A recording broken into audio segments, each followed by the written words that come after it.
Good morning. My name is Val Brooks and I'm part of the e-twinning teacher team.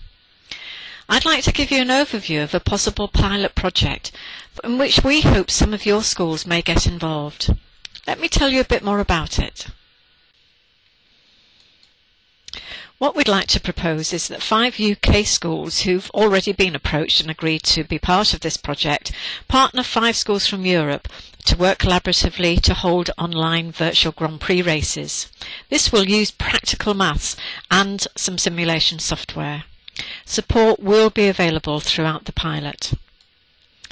The aims of the pilot are to promote collaborative working between the schools and pupils so that teams are made up of pupils from both schools. It's not just school against school. We of course want to enhance the engagement, the enjoyment and the learning of maths, and we would like to be able to develop a full project kit for other schools to use in the future. So where do you come in? We would like you to get in touch with any schools you know which may be interested in joining us in this project. Their commitment, of course, would include a desire to have fun with maths, be ready to learn some new software, and of course work collaboratively with a partner school in the UK.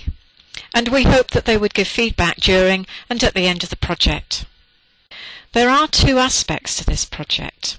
The first is the software for the practical maths and the Grand Prix racing. It's called Cars Maths in Motion, and the developer of the software, Brian Richardson, has agreed to provide 5 network licenses free of charge to the European schools who get involved. The UK schools already involved do know the software and have it installed on their networks already. The other software, of course, is to be able to collaborate online, and schools may be familiar with the email, forums, TwinSpace or other web space where they've exchanged information as part of other projects. What they may not have done before or done much of is the live online collaboration using such things as Skype or Flash Meeting, and we would encourage them to learn to use this so that they can meet each other online to discuss the settings for setting up their car. If they want to hold the online races live online, which is optional but obviously adds to the excitement, it will be necessary to use software that allows application sharing, and we can advise on that later. So, let me tell you a little bit about the CARS software. It's called Cars Maths in Motion and is all about teams working together using practical maths and simulation software to set up cars for a virtual Grand Prix. Our aim in this pilot project is to help those teams be made up of pupils from partner schools, not just to have school racing against school. So, focusing on the collaborative angle and what they might want to be able to do, the practical maths of measuring a track plan could be done in individual schools, but then teams would meet or exchange their findings and compare and discuss any differences and check them to come to a negotiated agreement on which each feature is. This is important as they will have to calculate later on how fast their car can travel safely on each part of the track. The workshop adjustments is all about being the engineer to set up the performance of the car and considers things like engine tuning, gear ratios, etc. I envisage here that schools could meet online and share the programme so that they could both watch what happens as the settings are changed, and again then come to a negotiated agreement. If they're unable to meet online, then members of a team from each school could set their car up, but then exchange settings and come to an agreement that way, which setting they thought would be the better ones for their team car. Following agreeing the workshop adjustments, they will need to calculate their car's safe speed, and this can be done individually and agreed by exchanging results.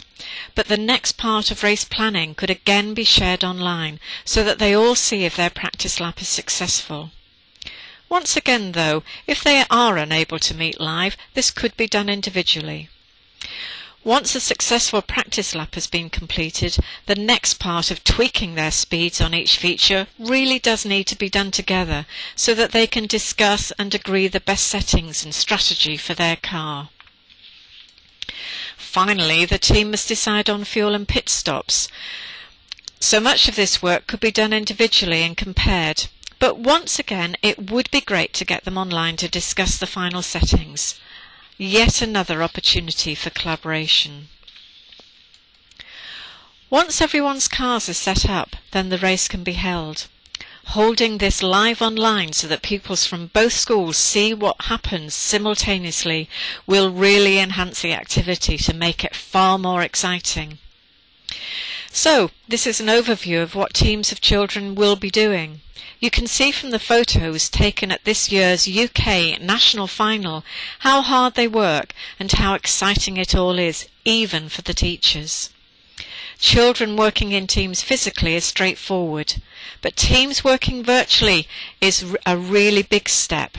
But imagine just what our students can gain from all of this. There will be obvious difficulties, but part of all this is working out how to overcome those too. What an achievement if we can do it. There is an optional international challenge. I've recently been working with schools in New Zealand and Kuwait to do online races as well. And we have set dates for the next 3. There's one in December, March and June of next year. And of course, any schools in this pilot would be welcome to join in that challenge as well. But it is entirely optional. So, the project timeline. Starting in October, we thought we might put an online webinar for interested teachers. So we hope that you might get in touch with 1 or 2 of your schools and get any interested teachers to join us online in October. By the end of October, we hope that we'll have the 10 schools all together signed up and partnered. And then we hope that by early November we will have ordered the software for the European schools. It will be delivered and installed on the school network. And we'll start off with ice-breaking activities. By mid-November we'll certainly start doing some online training for maths software. Although this is optional, there are plenty of resources with the software, and I can also make some online resources available. So schools will be free to learn the software themselves. So we hope that by mid-November the children in the schools will begin using the software and begin to work together. In December there's the opportunity to join the first international challenge, but that is optional. If schools don't feel ready, then that's absolutely fine. They could join and simply watch so that they know what happens, and then perhaps join us in March for that, for the next international race. So from December to July, we hope that the schools will work together, that they will agree what races they want to do. In February, we hope to have a mid-term review and perhaps an online meeting if people can get to that. March and June, the opportunity to join the 2nd and 3rd international challenge races, but again, entirely optional.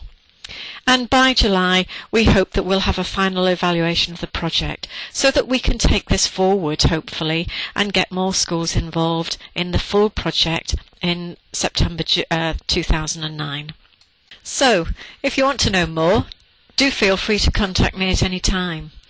And if you'd like to see a short video extract of some international races we've already run, go to our case studies site and look in Topic 7, the International Dimension. And there are also some other sites you might like to look at, and the web addresses are here. We do hope that you'll find schools to join us. It could be a really exciting project, and we'd love to think that we were starting a European Grand Prix online challenge. Wouldn't that be great? Hope to hear from you soon. Bye for now.